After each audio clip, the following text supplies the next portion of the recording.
Space. My father brought home the blue-jacketed, government-issued views of the surface of the moon, parsed, printed, and bearing the crosshairs of our optics on mottled fields where illusion made bubbles of craters as we watched.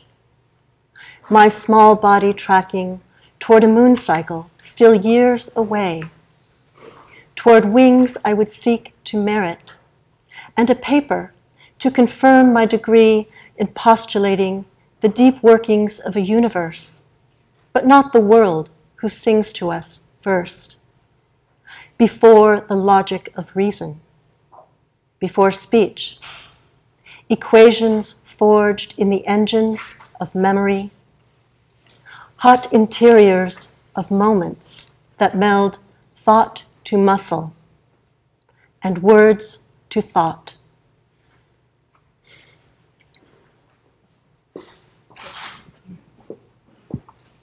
Good afternoon, and welcome to our Art Meets Science at SLAC lecture, A Different Physics, the Poetics of Discovery. The Art Meets Science lecture series investigates the intersections between these creative approaches to exploring the world around us. I'm Angela Anderson from the SLAC Office of Communications, and I thank you all for coming this afternoon, and I welcome you to stay for the reception following the talk. It'll take place in the lobby just outside the auditorium doors. You just heard from poet Lisa Rosenberg, who will share more of her fascinating poems in just a moment. Here to introduce her is Roger Blandford, professor of physics and particle physics and former director of the Kavli Institute for Particle Astrophysics and Cosmology, whose home is right here in this building. Roger and his group study some of the most extreme events in the universe, such as black holes, neutron stars, and white dwarfs. I'm sure we'll learn more about the poetry of science as he engages our poet speaker today in conversation following her presentation. Please welcome Roger Blandford.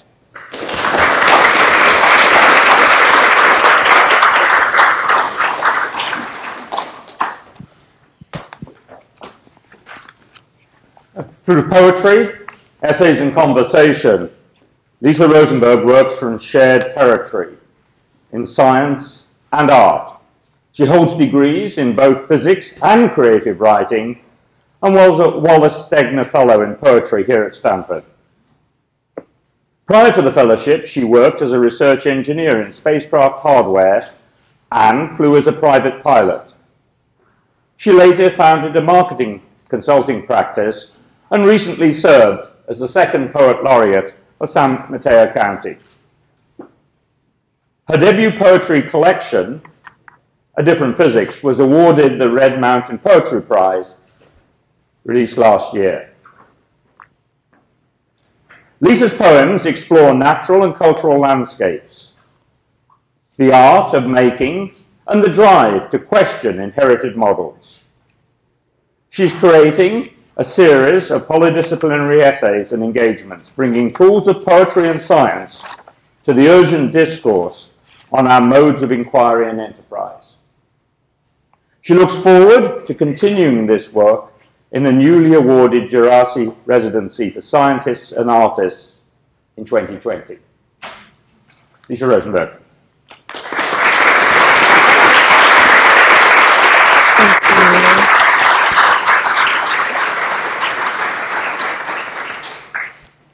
Thank you, Roger, for volunteering or agreeing to be drafted into conversation with me today.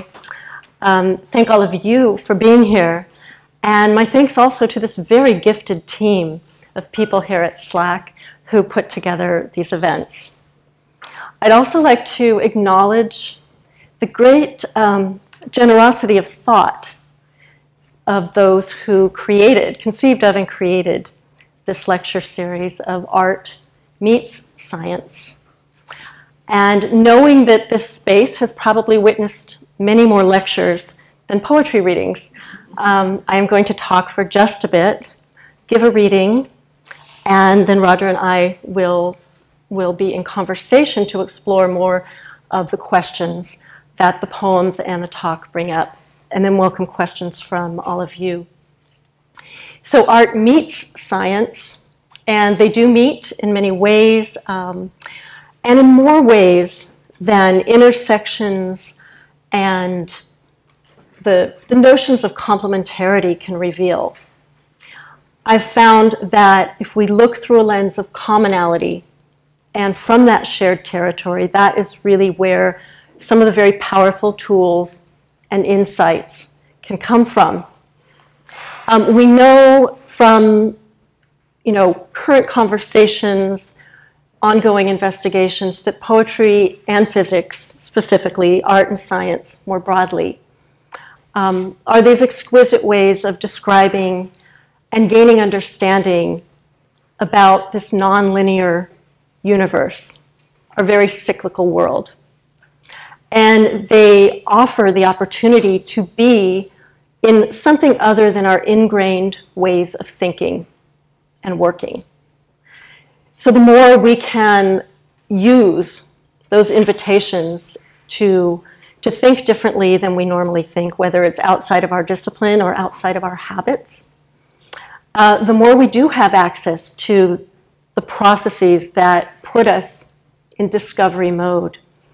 A poem, a piece of scientific work, these are processes of exploration that allow us to be in synthesis, which is one word for insight. To come to discoveries or epiphany. We can think of epiphany as like a discontinuous insight. That kind of huge leap where we don't see the small logical steps. Or ways of coming to those things that really are emergent properties of complex dynamic systems. And in that sense, I do consider the act of poetic composition and also of reading and experiencing a poem to be exploratory spaces. Poetry is problem solving on multiple levels with many interdependencies, and we're usually talking about emergent effects as opposed to discrete characteristics. So in the spirit of that, I chose the poem space to open with. We're going to go back in time just for a moment that was an animation of a model of dark matter that was on the screen there. These are very old photographs. I collected this collage from hard copies at home from these old JPL notebooks that my father had.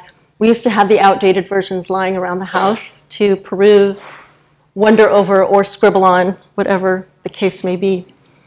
So many of you probably have had that experience of, it's a bubble, no, it's a crater, and then being able to make it go back and forth, which was great fun. But mostly I shared this piece because in part it's a very condensed biography. It answers questions that you could not answer in a single paragraph or more. But more importantly, because this really was a case where I had to remain or put myself in a mode of exploration and not go where I was trying to drive it. So I had a very tightly held agenda of what I wanted this poem to do. I wanted it to be somewhat biographical, and I wanted it to arrive at some great kind of cosmological insight or confluence of the artistic and the scientific. And I had to let that go. It went through many versions over years. Finally ended up in the format it has when I decided to open with the line about my father bringing these photographs, these books home, and the wonder, and to follow that wonder. And instead of ending up at a great cosmological insight, I ended up at something very, very specific about my humanness that I would not have found otherwise. So I would like to talk a little bit about the process of exploration and discovery, and then read some poems that aren't necessarily about science per se, and I use the word about very reluctantly whenever I discuss poetry, but poems that illustrate different ways that that process of exploration might happen and different sets of constraints. And I have to say, I love being here and talking that way, because it used to be in the engineering world kind of my everyday speak, loaded with too many acronyms. And then the acronyms fall away, and then we use, say, the language of the literary world or the linguistics side of things. And so we'll bring back in just a few words like constraints. So what is our work? Our work. Whether we are building a poem, making a poem, or hunting for a quasar, we have an initial point, we have a point we end up at, and we have a process in the middle. So we go back to dark matter. In a very simple sense, I'm going to invite us to really open up our language, because our language and our thinking are very much coupled.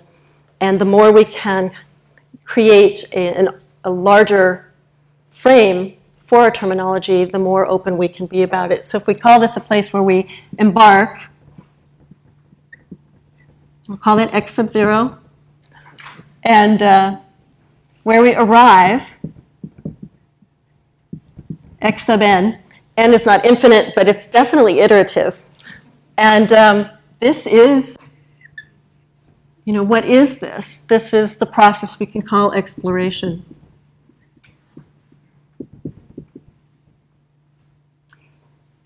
These points have a variety of names.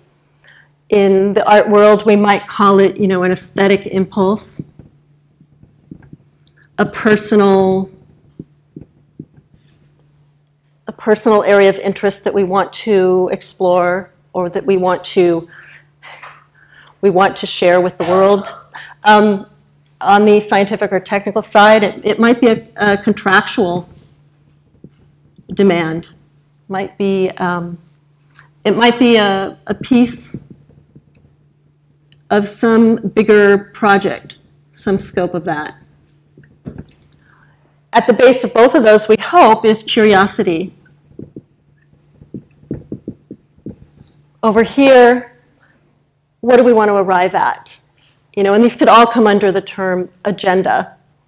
But is it a deliverable? Results? Solutions? A word that has thankfully, I think, gone out of use. In poetry, I think Robert Frost had a wonderful way of saying it when he said a momentary stay against confusion. Some kind of understanding. Sometimes expression, although that's not the primary role in poetry. So some kind of understanding.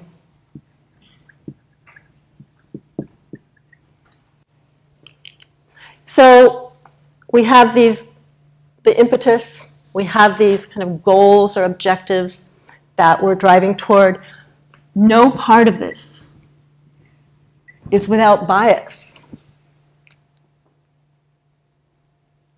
We hope to arrive at a discovery, but the more loosely we can hold these desired outcomes, the more we can head off that premature narrowing of our paths of inquiry. That's really kind of the soapbox message. But that brings up a lot of questions, most of which start with how. So how do we become aware of our biases? How do we set out when we don't know exactly where we're going or what we're looking for? How do we proceed when we're being told what to find, what to look for? I think that's even harder. And then how do we get unstuck when we do get stuck? So this is really, poetry and language have become my lab of preference at this point, I think, because all my personal sensibilities just go toward patterns in sound and language and wordplay and all of that. It's not to say that, obviously there are many kinds of labs, and I love being here in a lab talking about this lab of language. Poetry is a lab in part because of the kinds of problem solving that it has, that it offers. Like physics, it requires us to move fluidly between the micro, the macro, and the meta. We can do that before we have the skills in higher math or after we've lost them. Those go away faster than muscle tone. So how do we, how to answer these hows? I think that, what really can keep us honest in our process, and by honest, I mean not going to where we so badly want it to go. The answer there really is craft, process. Again, to quote Robert Frost, not that he's the only person who's ever spoken with insight on poetry, but his essay, The Figure a Poem Makes, really talks about the process of discovery. And, he says, no cheers in the writer, no cheers in the reader, no surprise for the writer, no surprise for the reader, and that you need to proceed line by line with the rules of language in order to discover what comes next. Not to just know where you want the piece to go and drive it there through your lovely devices that you spend years honing.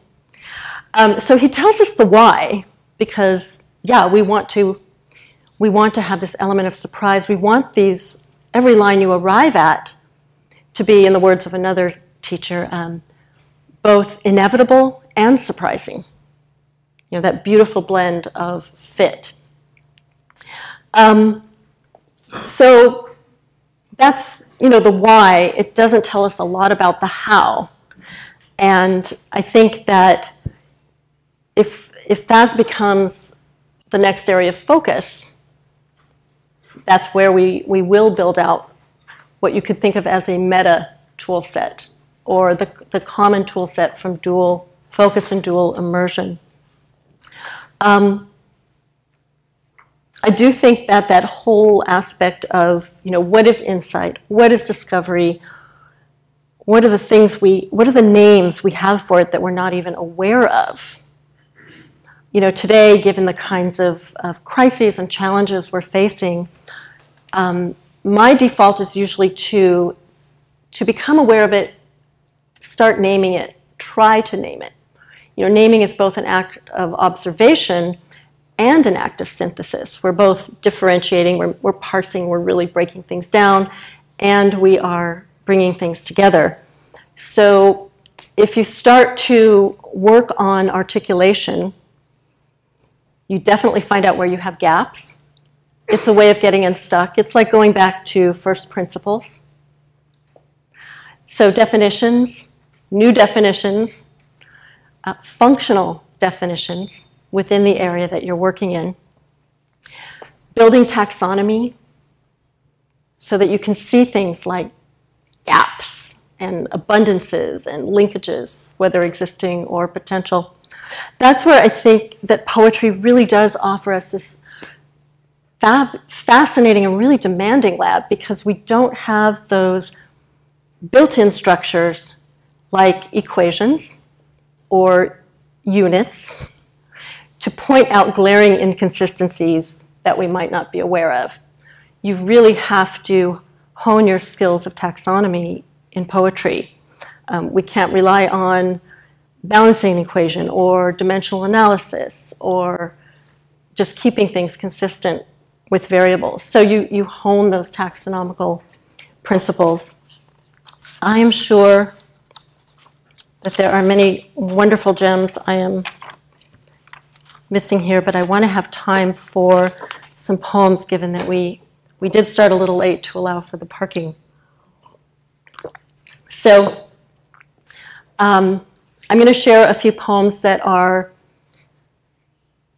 clips from my kind of journey as a maker and being in the process of discovery. One of those processes is staying in wonder and following that wonder. And I'm often really compelled by things, by objects, whether they are inanimate objects or living creatures or once living creatures or ideas. And following, just going into that, trying to either describe it or animate it, give it a voice, is one way. When we follow what compels us in curiosity and to learn about why we are compelled can reveal a lot, not only about what we're studying, but about ourselves, our preferences, our biases, our strengths, and so forth. This first piece is called Archaeopteryx. Perfect as Nike, head bent, feathers arrested, the imprint of upturned wings, a likeness to wonder at. Your last flight, dear prototype. And the word prototype there, I meant, I think, as much in a sense of aeronautics as evolution. It was an emotion, given that our lives are very, very far apart in time. Moon jellies, and this is the first of probably several poems with the moon, more poems with the moon. This is a piece where I really did get stuck, and I think I was stuck for about 2 years in the middle of it, and I'm hoping most of you have seen the moon jelly exhibits at the Monterey Aquarium. I wanted to use the metaphor of those bright arcs in the middle. I wanted those to be a filament, like an incandescent bulb. I was shocked when I learned what they actually were, and when I came back to that shock, that was my entry point back into the poem and letting it go, finding out what metaphor it would then find. Moon jellies. Animate in the backlit, black tank. You fly. Lace-edged ghost bells, propelled by such grace as I cannot match with my clumsy spine, my opacity, the aging truths inside me, unseen and unborn, stung by the fact of your eggs in arced rose, hot flower in a clear skull.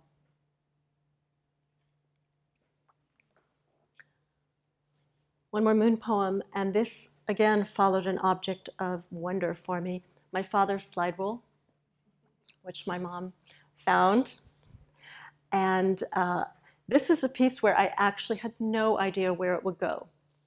I just knew that this was an object of memorabilia for me, certainly because it was found long after my father passed away, and fascination at that whole era. Slide rule. Tool of elegance, of speed against a different meter, of a different day. A day you walked out to suburbs and cars and the faithful hold of motor oil on hot asphalt. And orange blossoms. A sky ripe for the faint drone of airplanes. Their hulls designed with aligned precision and the fortitude of hand calculations, of penciled graphs, blueprints and circle templates on an angled drafting board.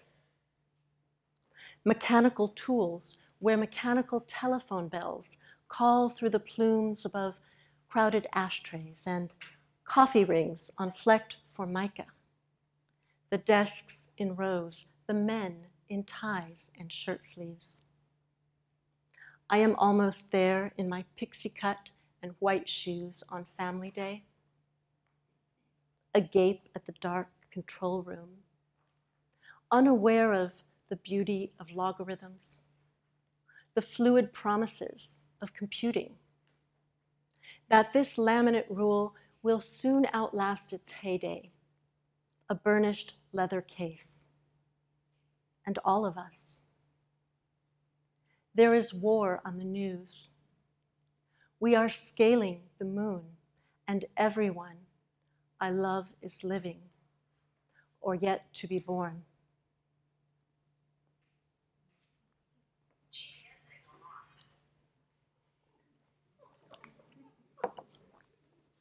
I'm in airplane mode. In more ways than one, but if you wear the mic, you have to be in airplane mode. Or you lose your sense of balance or something. We are running a little tight on time, so I'm going to read 3 really short poems from my time in, like, really in the engineering trenches, and then a closing piece, and then Roger and I will go to the living room here and have a conversation. So again, wanting to animate objects, I found that was one way that I could meet things that were daunting, threatening, things I had fear or conflict around, and but also to find beauty in odd ways and odd things and places. And admittedly, a lot of this is pre-digital, paper era. Polygraph. What are they sampling? These slender antennae whose clubbed tips startle and drift over paper tape. Which truths do they taste? How many evade the thin, dark sap they weep? Clean room. I know you have more than one here on site. Do not shed your DNA here. Restrain your hair. Let no exhalation fog or mist the air. This jumpsuit, these tissue boots, will rein you in as no other fashion can, while the bouffant cap in blue or white is the great equalizer, making grannies of all as we tend the sensitive but tensile strong, that by dust specks come undone. Many of these poems I found that come from that environment and that part of my life, and I like would give them a voice, but there was always some snark in that voice, and I just learned to enjoy that. This one as well, although this piece definitely had more compassion and curiosity and maybe sadness in it. Zero defects is a motto from, started in aerospace, migrated into other industries, and as I walked in my first day of work and there it was on a doormat, it kind of brought out a lot of my rebellious thinking, especially being fresh out of college. Zero defects. I want a new notion of perfection, one to live with in my defect-full humanness. Bone cache, chatter, and thought rest.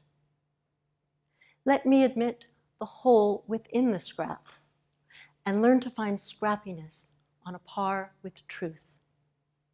As truth moves to plural, as we fail and flourish beyond the slashed zero. So it gave me great pleasure as a poet to slant rhyme plural and zero. But that really was a piece where, as I got stuck, I had to go back to my tool, which was really working by sound, and especially vowel sounds.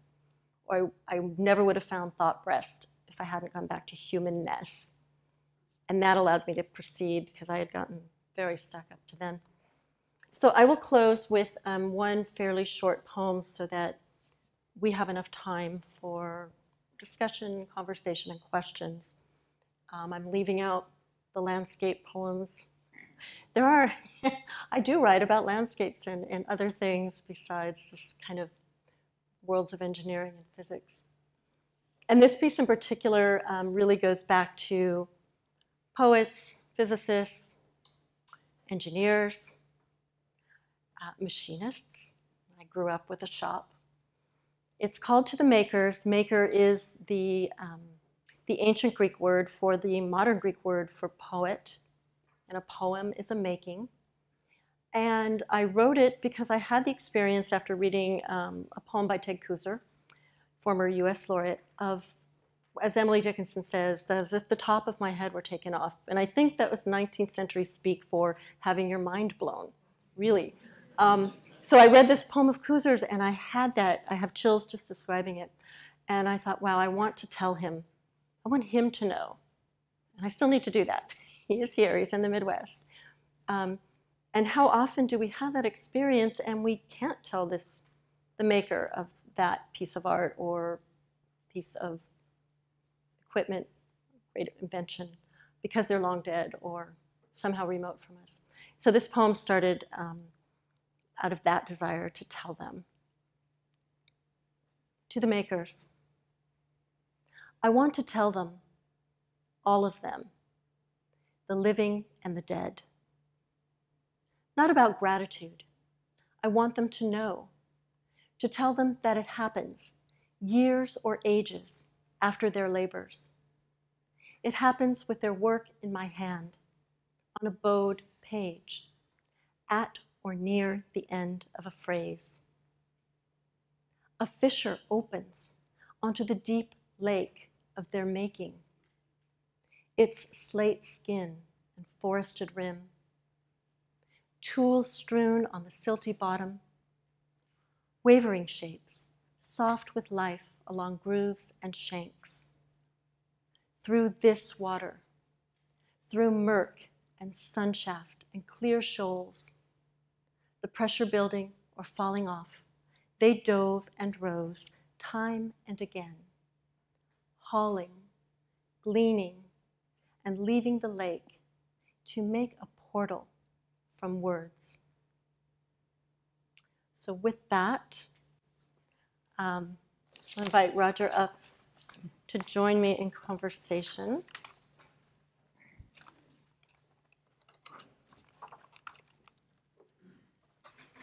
And I think with my water, here we go. Yeah.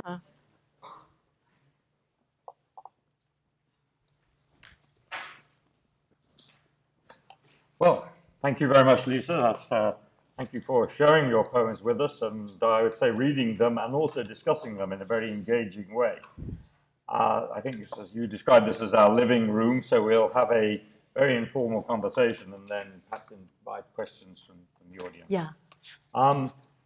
Listening to them, one of the things that sort of struck me was a little bit about your biography. Which came first, do you think, in your life, the physics and the engineering, or the verse, or did they sort of grow together with you?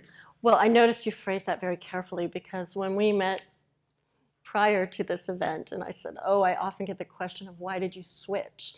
Yeah. And I say, well, I didn't switch. I think in terms of, initial exposure, I was fortunate to grow up with people working very earnestly in arts and in sciences. Mm-hmm. But I didn't necessarily have those labels on them.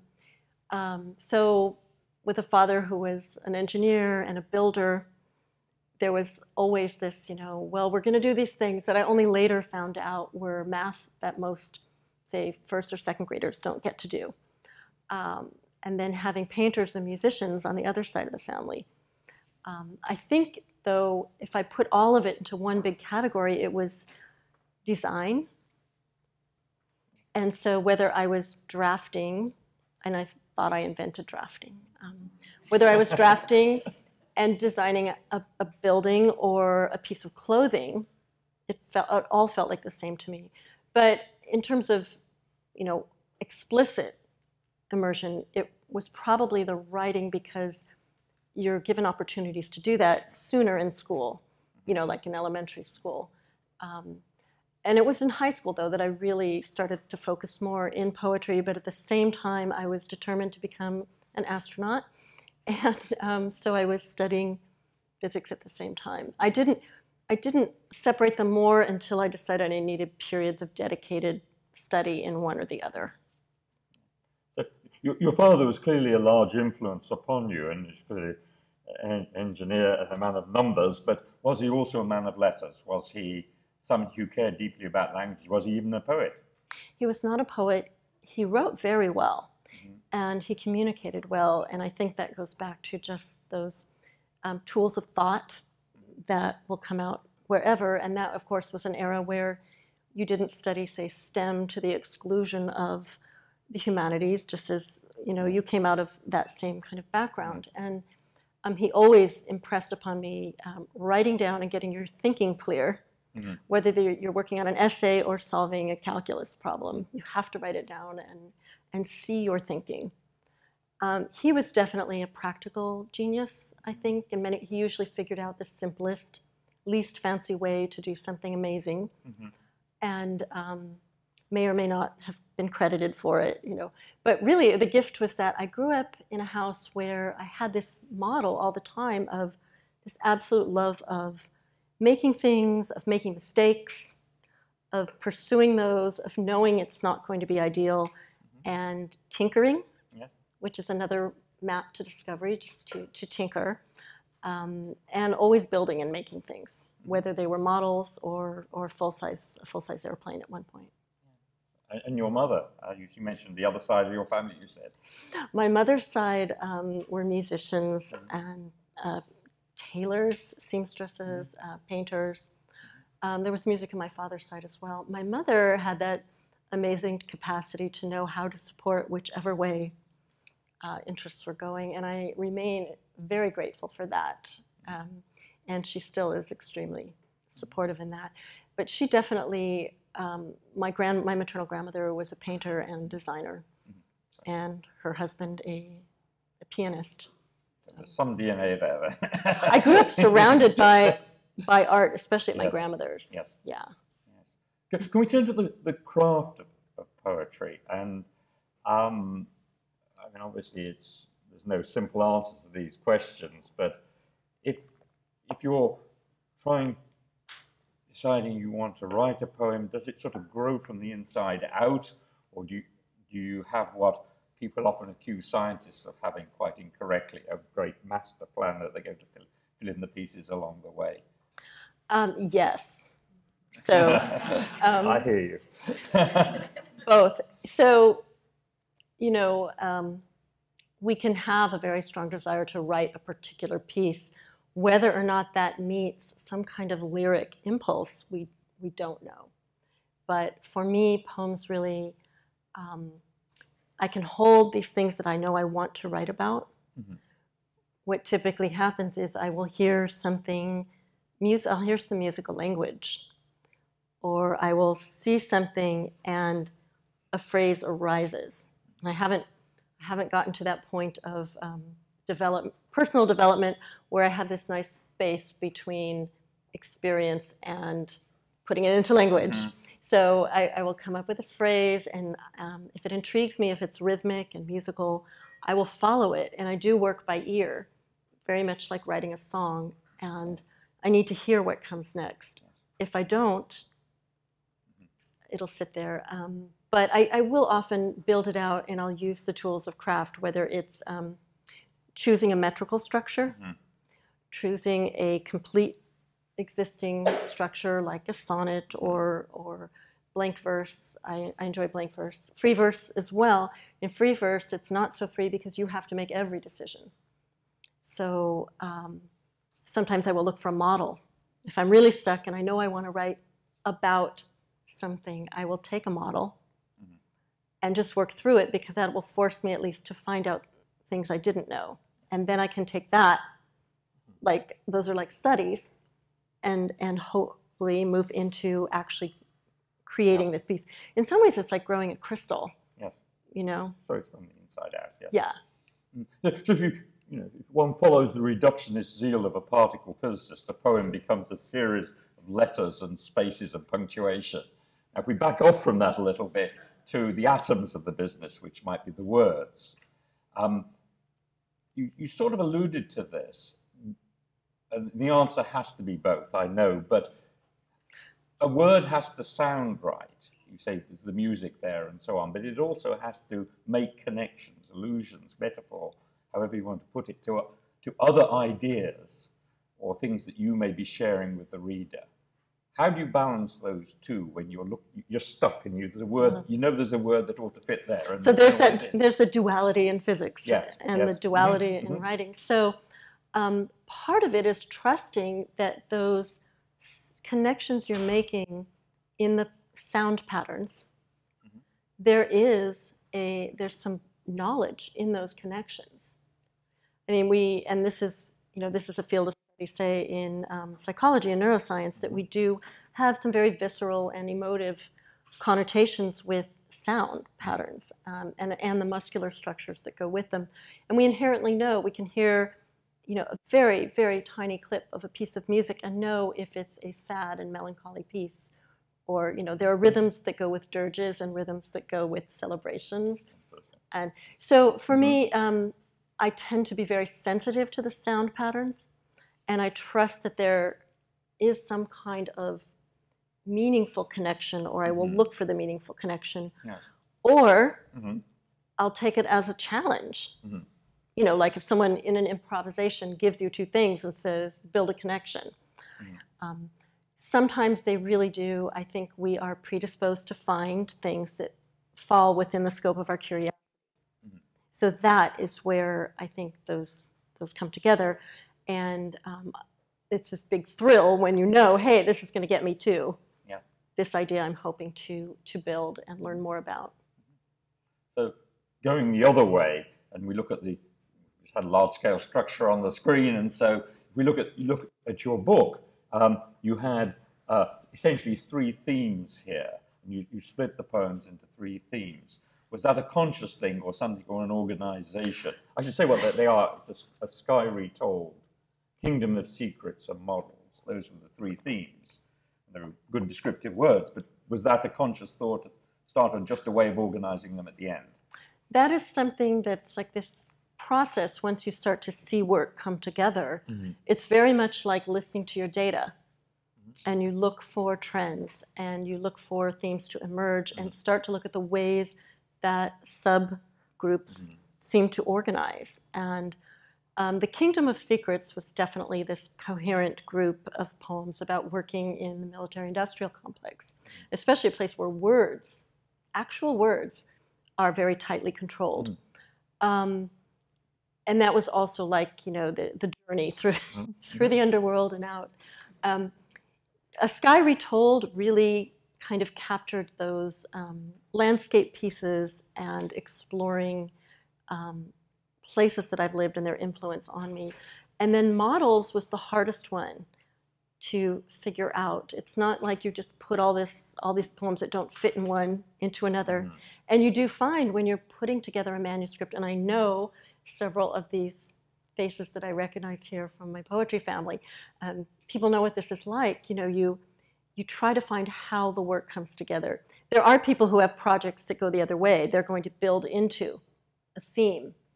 And sometimes it's kind of a midpoint between those. But the models, I suddenly realized, were both literal and figurative, because I grew up with a model builder. In physics, we use models, and we make models. And then as growing up especially in the 70s, as a girl, we're exposed to these models of what is feminine, what is sexy, what are you supposed to be, what are you not supposed to be. And so all of those really came into models. And then there's this fascination with things and poems about things, which are usually, I'll discover some kind of model in there. And then the closing piece really is that Vitruvian model. Yes. And growing up with that is kind of the ideal of Western rational scientific thought that leads to everything wonderful, and wanting to free that from gender especially. Yes. Yeah. So I can think of no better person to make this contrast between the tinkering, the modeling, the creative process, in the one hand in engineering and science, and then the other hand in writing and in particular in poetry. How do you, there's obvious differences. There are not many poems written by 20 authors, for example, and can you imagine that? And yet, most scientific papers are those collaborative processes, and which will squeeze out any poetry out of them. But can you see any other similarities and differences between those two? Well, there are people who will now crowdsource a poem or work collaboratively, but we collaborate with the past, certainly. Yes. We are taking, every time you act, you write, it's an act of criticism, and you are taking the work that came before you, and either you're in conflict with it, you're in concert with it, some combination of those. And we do solicit the feedback, the comments, the deconstruction and help support in reconstructing from our peers. So many writers do work with other writers to critique each other's work and help not only to improve a piece, refine it, but to support us in that process. So there is a lot of collaboration, I think. It's just not always simultaneous. In the list of alphabetical list of authors or something. And right, exactly. Yes. You won't find it all. Yes, sure. It's not necessarily simultaneous, and it also doesn't happen within the same body of work. Yes. I think now might be actually quite a good time to ask the audience for questions, or comments, or even a poem maybe. So there are, over there. We do have a roaming mic, or if you're in the middle. I think there is one, yes. You can shout. Maybe more than one, actually. Yes. Hi, thank you for sharing your poetry. That was lovely. My son is also an engineer and a poet, and he strongly prefers in his poetry to work in formal structures. So a sonnet or a particular rhyme scheme or a particular meter, because he feels like it imposes discipline and and makes it a bigger challenge. And he's sort of scornful of the free-form poetry that doesn't have to conform to a particular structure. I'm wondering about your thoughts on Sure. meter versus non. Well, you would have meter in whether you're in an open form or a fixed form, but we are free to create successful or unsuccessful poems in either mode. And it's really a trade-off, because you have a set of freedoms and a set of requirements in each, and they're different. So we might find ourselves constantly migrating to one or the other, the open form or the fixed form, without an awareness of why we're more comfortable in one or the other. And it's a huge leap as an investigator or a maker when you come into that mode of conscious compositional choices, whether you're composing an experiment or a piece of art. So when you start to become aware of why you're making those choices, and you suddenly have a lot more tools to make the choices when you become aware of the need to make them each time. So in a fixed form, some of those choices are already off the table. So it frees you up to do more. I mean, you have more attentive energy available to work, because you're not deciding on the line length or the number of lines or the rhyme scheme. In free verse, you have to make all of those decisions and hope they're all really fitting to what you want to do. The other kind of gift of working in an existing form is that it forces you to find connections that you might not find otherwise, because you have to build that line out to a certain length. Or you have to meet a rhyme scheme and not have it sound hokey. You want a lovely rhyme, which doesn't mean it has to be hidden, but that word still needs to work. The phrases still need to work. So gifts on both sides, and I think the more aware we are of why we make those choices and what options we have, the better our makings will be. But whatever you do, it's hard. Sometimes it's harder than others. Yes. Really some pieces arrive quickly as gifts, and others can take days, weeks, months, years, and decades. Have you ever tried to do what I might call poetic, what I'm, excuse me, I just lost my train of thought, what I would call poetical science fiction? In other words, stuff that's not quite very close to real science, but it's not quite there. And does that have the possibility of increasing understanding? Yes. I mean, I have some work that's in progress now, and some of it, when I say in progress, sometimes it has to wait because you're just too busy. And yes, you can go anywhere in terms of distance and time in a poem. It's not to say you have no constraints, because you do have constraints, but you're free to explore and to build out a lyric narrative in that way. And it's just like science fiction novels, you create this space for both yourself and the reader or listener to experience that. So for me, I don't consciously say this is science fiction, but I might be Creative nonfiction. yeah, or going into a world, you know, especially there's some planetary bodies that I really am intrigued by right now. And so exploring them and how to describe them, and, you know, where can we put ourselves or ourselves as viewers or people experiencing it. You know, you can be right there on the surface if you like. So we'll look forward to that. Have some.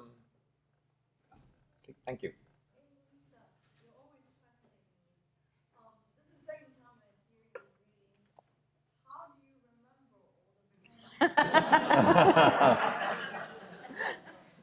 Well, the kind of tongue-in-cheek answer is when you sit with them for such a long time, or when you are busy as someone else's employee doing something else, and you know you have to carry them in your head, and you can only work on what you're able to memorize, and you're building them that way. Then they're there. And I have a very oral memory and visual both, but. So for a long time, I had memorized the del squared operator in spherical polar coordinates. Right? I could recite the entire thing. Well, it was because of the rhythm. You know, it was like 1 over r squared, partial r, and that's all I remember at this point. But it's like those, you know, songs that you can't get out of your head. You know, it's not that they all stick, but when I build by ear.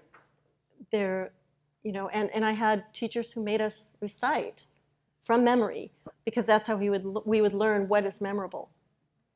So part of it's personal, the way I work, and some of it's a gift. And I do find, though, that if I haven't read a piece in a long time, then if I'm reading in front of a large group, I can go into that mode, you know. That's the way to teach physics is verse. It could help. Okay, so.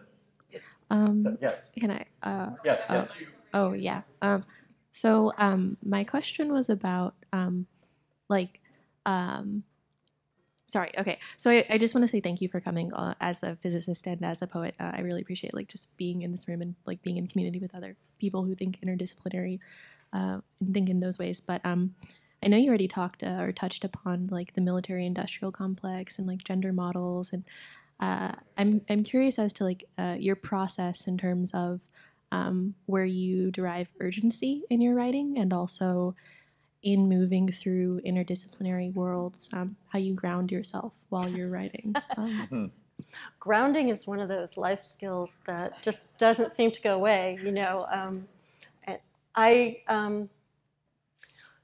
it's a little hard to get my head around the question in terms of urgency.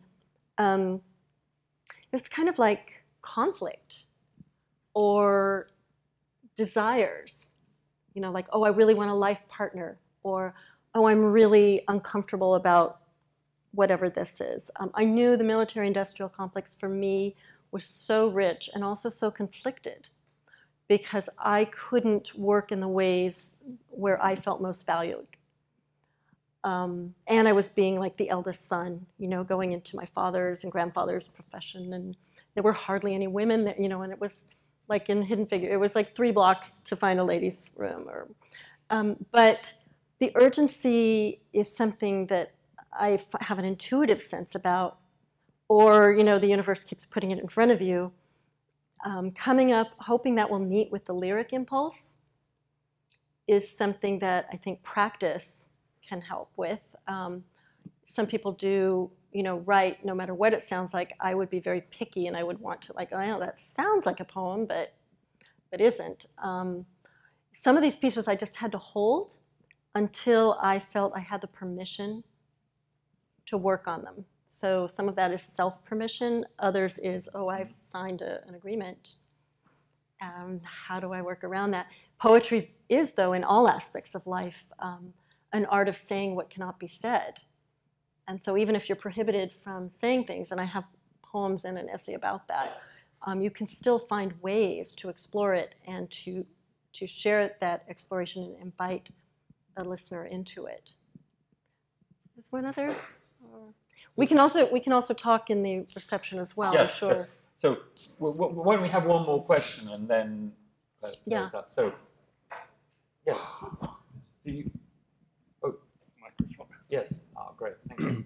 I was interested that you used words to describe how you arrive at a conclusion at the beginning. You referred to bias and being told what to look for, what the result would be.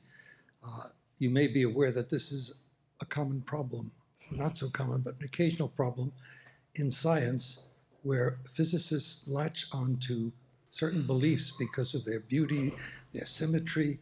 Things like symmetry principles and conservation laws are cherished by physicists who sometimes extrapolate them beyond the experimental proof. There are some famous examples of that having to do, for example, with the concept of conservation of parity. The fact that we have a right hand means that we also have a left hand, and that reactions that are viewed in a mirror should certainly be possible. Turns out it's not true, and yet people leaped to the conclusion that even though this was proven in certain cases, that it was a universal law, which it was not, leading to a revolution and understanding of science back in the 1950s. So I just wanted to point it out that physicists are also subject to being led in wrong directions by being enamored of certain beauties. I had hoped to imply that I included all of that. Yeah, okay. And that's what I meant by how do we stay honest? What keeps us honest, and becoming aware of the models that are at play in our mind, or the constructs, such as parity, or becoming aware of our habits of thought and our habits of working, and when we need to question and how we need to question. So that's a matter of practice and a matter of building a tool set really for asking those kinds of questions and remembering to put them in, to bring them into our process, because especially when you have an outside directive on where you're supposed to be looking or what type of thing you're supposed to be finding, the pressures to go in that direction are intense, and it's very easy to fall into these habitual cognitive diagrams of where the knowledge falls or what phenomenon tends to be here and which there, and how they are related. Those are all areas that are, we have existing patterns that we want to put the knowledge into. Well, that sounds like wise advice in both art and science, and so science. I think, should we close up now? Yeah. Perhaps do a I was going to offer, as a gift, just a beloved poem that's also from the sky, as many of these pieces are, a poem by Hafiz, translated by Daniel Ladinsky. And it's a piece that I often return to, especially now for calm and for insight. It's called This Sky. This sky where we live is no place to lose your wings. So fly, fly, fly. So thank you. I think